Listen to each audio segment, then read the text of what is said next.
So what's the new study going to be on?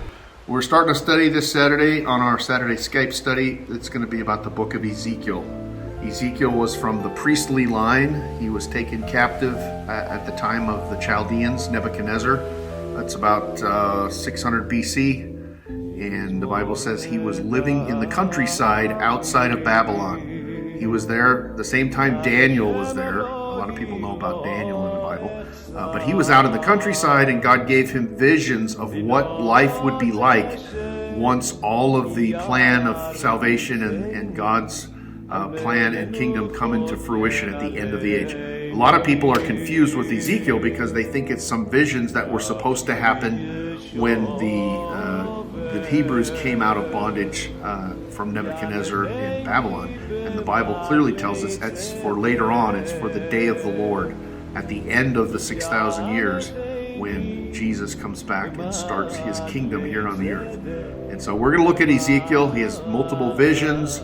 A lot of the visions that he has are for the end times that we live in now. And so we can learn a lot by looking at him.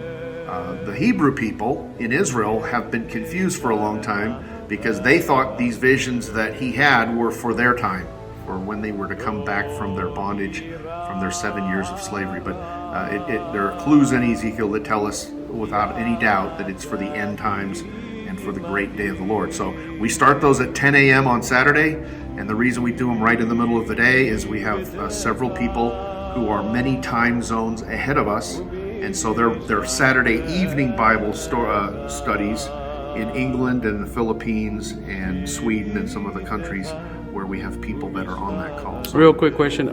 When it comes to end times, who do you think has more prophecy, him or Isaiah? That's a good. They both have a lot. I think Isaiah has a lot for the time that he lived in. You know, he was the major warning for Jerusalem. Jeremiah came later and reminded the people of what Isaiah had said. But Isaiah, Jeremiah, Ezekiel, Zechariah, I mean, they're on and on. They all have tons of prophecy. Most of them are mixed. Most of the prophets have prophecy for the time that they live and also for the future, what we call the great day of the Lord. So I don't know. Isaiah is a longer book, so maybe Isaiah has more. But Ezekiel has a lot of prophecy that has to do with the time that we live in now.